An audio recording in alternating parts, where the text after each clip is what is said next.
A minha voz, a Deus levantei a minha voz, Ele inclinou para mim os ouvidos. Nos diz assim a palavra do Senhor. A nossa pregação e a quem se manifestou o braço do Senhor, porque foi subindo como renovo perante Ele e como raiz numa terra seca. Não tinha parecer de formosura, e olhando nós para Ele, nenhuma beleza víamos para que o desejássemos. Aqui está falando de Jesus. Era desprezado e o mais indigno entre os homens,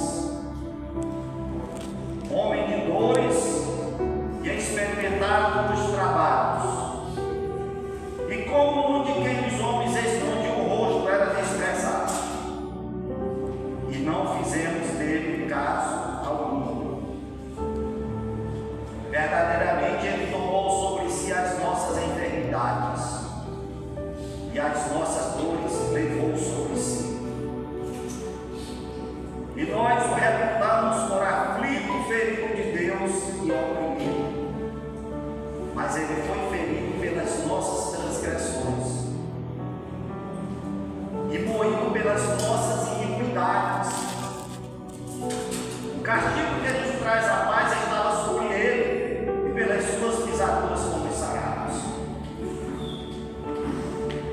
Todos nós andávamos desgarrados como ovelhas, cada um se desviava pelo seu caminho. Mas o Senhor fez cair sobre ele a iniquidade de nós todos. Todos nós caímos sobre Jesus. Ele foi oprimido, mas não abriu a sua boca. Como o cordeiro foi levado ao matador, e como a ovelha muda perante os seus tosqueadores, ele não abriu a sua boca. Da opressão e do juízo foi tirado. E quem contará o tempo da sua vida? Porquanto foi cortado da terra dos viventes. Pela transgressão do meu povo foi ele atingido. E puseram a sua sepultura com os ímpios e com o rico na sua morte. Porquanto nunca fez injustiça, nem houve engano na sua boca. Todavia ao Senhor agradou o moê-lo, fazendo-o enfermar. Quando a sua alma se puser por expiação do pecado, verá a sua posteridade, prolongará os dias, e o bom prazer do Senhor prosperará na sua mão.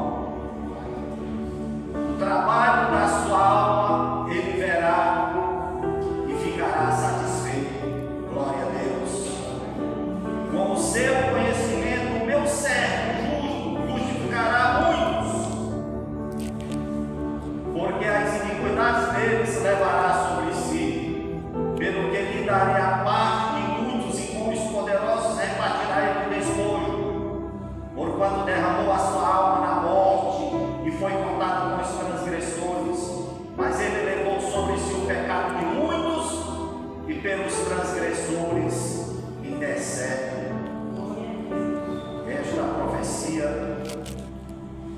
do profeta Isaías falando de Jesus, né? O trabalho da sua alma ele verá e ficará satisfeito. Aqui está o trabalho da alma de Jesus. Um dia, quando o Senhor realizou a ceia, a primeira ceia com seus discípulos, Ele disse: eu desejei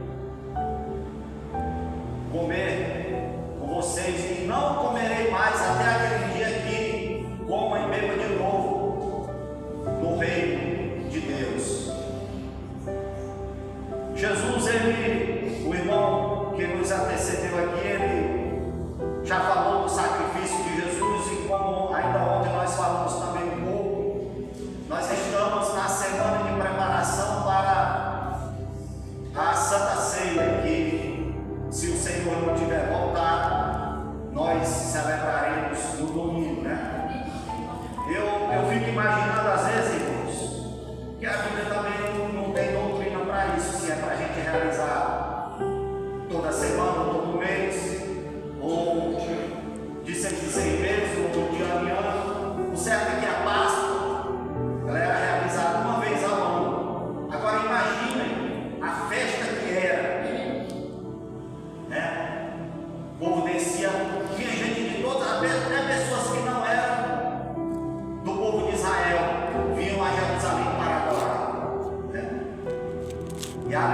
era comemorado, como nós já falamos, ainda ontem falamos um pouco, a saída, a libertação do povo hebreu do Egito, saindo do Egito, né?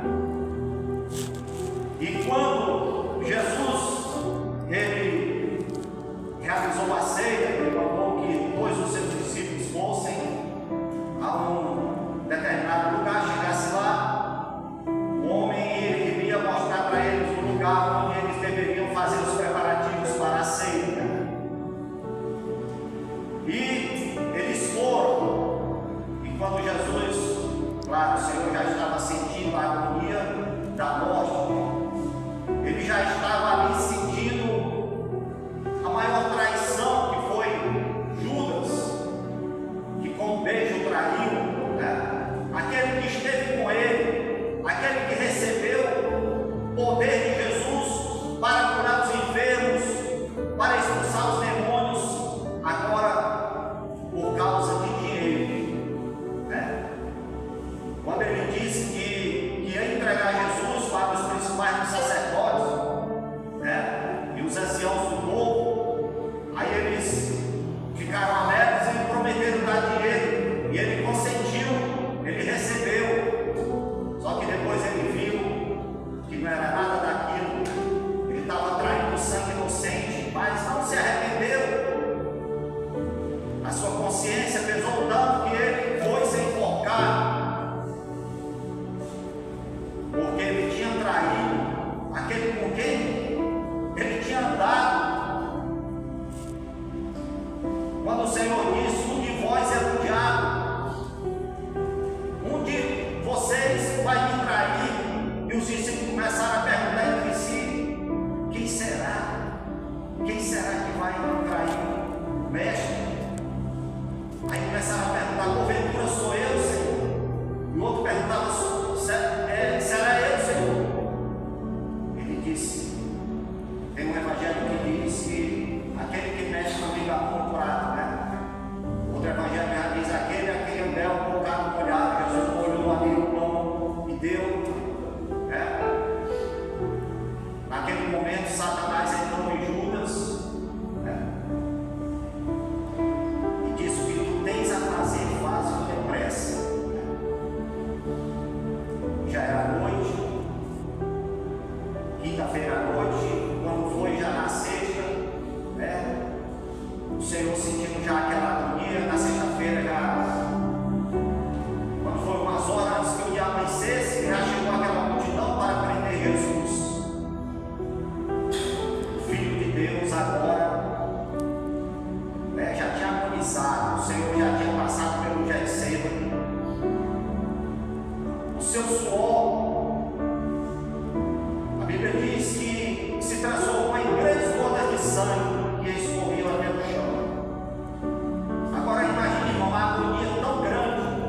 Eu até hoje não sei se alguém, se já aconteceu na história da humanidade algo, mas ele se entregou, né, por nós. Só que depois de tudo que o Senhor fez e que o Senhor faz pelo seu povo, a Bíblia diz que depois de tudo ele vai ver o trabalho da sua alma, e quando ele vê o trabalho da sua alma, ele ficará satisfeito, né? Toda vez que quando uma pessoa aceita Jesus, vem, se rende ao Senhor, quando nós ganhamos falando do Evangelho e alguém ouve, porque a Bíblia diz que a fé vem pelo ouvir, e o ouvir pela palavra de Deus, não é por qualquer coisa, é só se for pela palavra, é a palavra que transforma. Então, quando acontece isso, a Bíblia diz que há festa nos céus diante dos anjos de Deus por um pecador que se arrepende.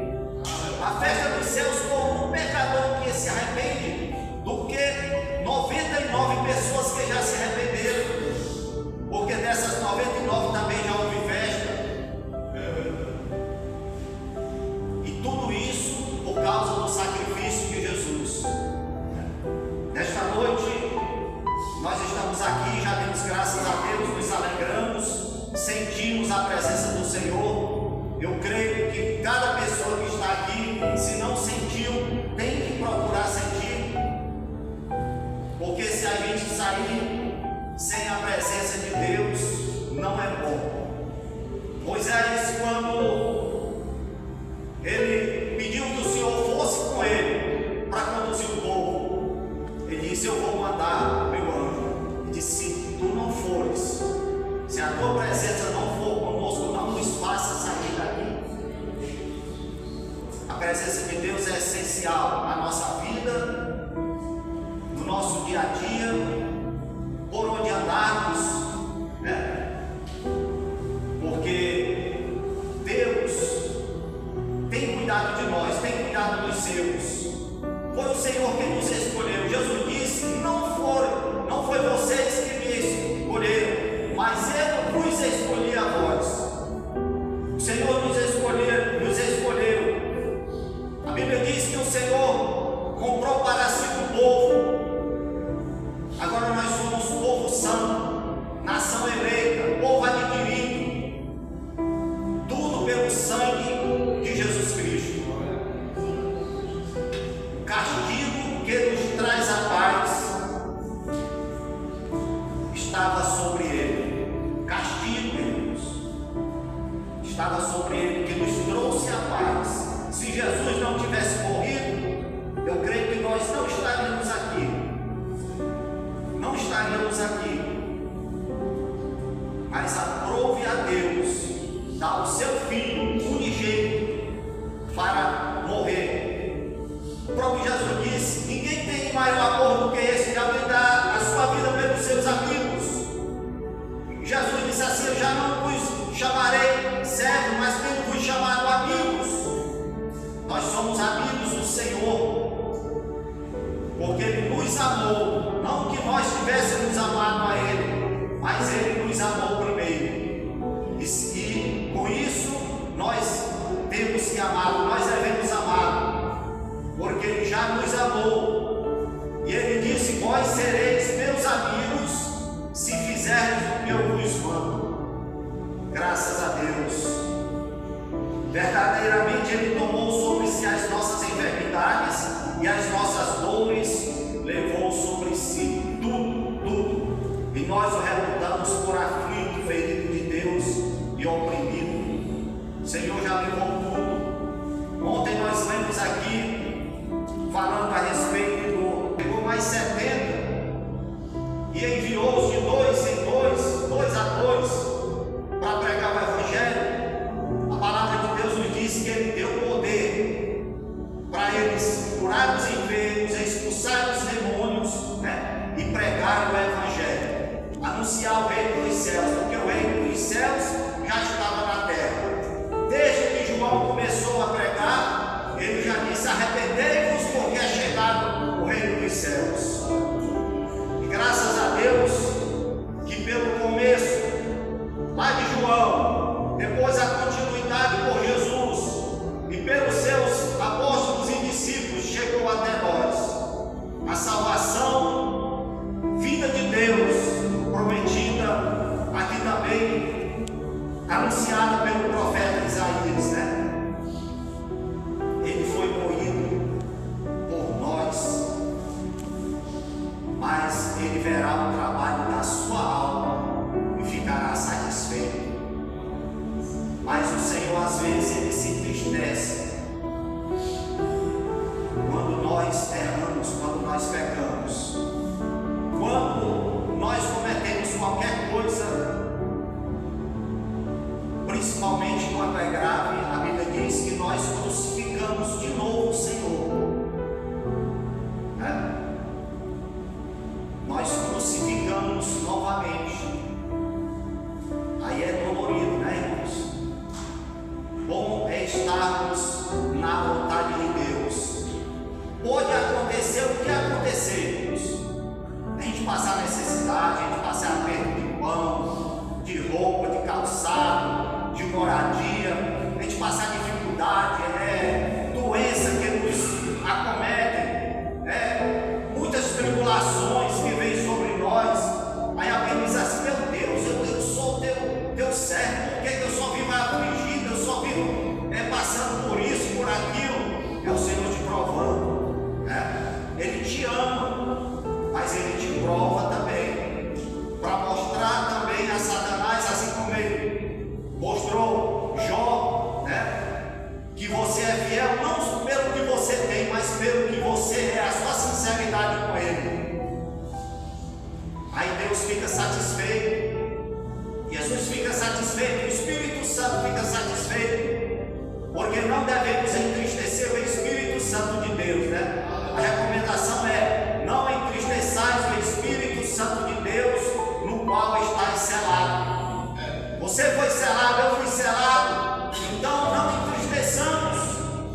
porque toda vez que nós erramos, nós entristecemos. Qual é o pai que não fica triste quando o filho desobedece? Me diga. O pai, estou falando pai assim, o pai, a mãe, né? Quem é que fica gostando? A gente não fica assim, aquele desgosto, né? Dá vontade até de desprezar o filho, né? Às vezes, quando é uma coisa que desgosta muita gente. Irmãos, Deus é tão bom que na hora que você se volta para Ele, né? Assim como nós, quando o nosso filho reconhece o seu erro, se volta para nós o amamos, né? Nós o abraçamos. Aí eu lembrei do que está escrito: pode a mãe esquecer do seu filho a quem tanto ama? Pode, às vezes esquece. A palavra do Senhor diz assim: ainda que ela venha se esquecer, todavia eu não me esquecerei de ti, diz o Senhor. Oh, coisa boa, né, irmãos? O importante é estarmos bem com o Senhor. Eu gosto de dizer isso. O importante é estar bem com o Senhor. Se nós estivermos bem com Ele, a nossa comunhão estiver boa com Ele, então tá bom. Deixa acontecer, eu estou bem com Deus. Agora, se eu estou em desobediência, aí não está bom não. Olha, eu posso estar cheio de dinheiro, posso estar mostrando um tempo, sorrindo para um e para outro, mas o vazio está aqui dentro. Agora, quando a gente está bem, irmãos, pode a gente não ter nada, mas a alegria é perene, é permanente, é o tempo todo, porque provém de Deus, provém dos céus, né? Que Deus nos abençoe, Deus tenha misericórdia de nós e nos dê mais a sua graça. Peça, irmão, sempre, porque a graça de Deus nos basta. Quando Paulo pediu para o Senhor passar aquela luta dele, ele disse assim: Paulo, a minha graça te basta, né? O que é graça? É o favor de Deus para conosco. E que favor é esse? Favor imerecido, ou seja, favor que nós não merecemos. Será que não basta aquilo que nós não merecemos a gente receber de Deus? A graça de Deus nos basta. Basta a gente estar bem com Ele, né? Se estivermos bem com o Senhor, então estaremos bem com os nossos irmãos, né? Nos amando. Esta é a vontade de Deus, que nos amemos uns aos outros, assim como Ele nos amou.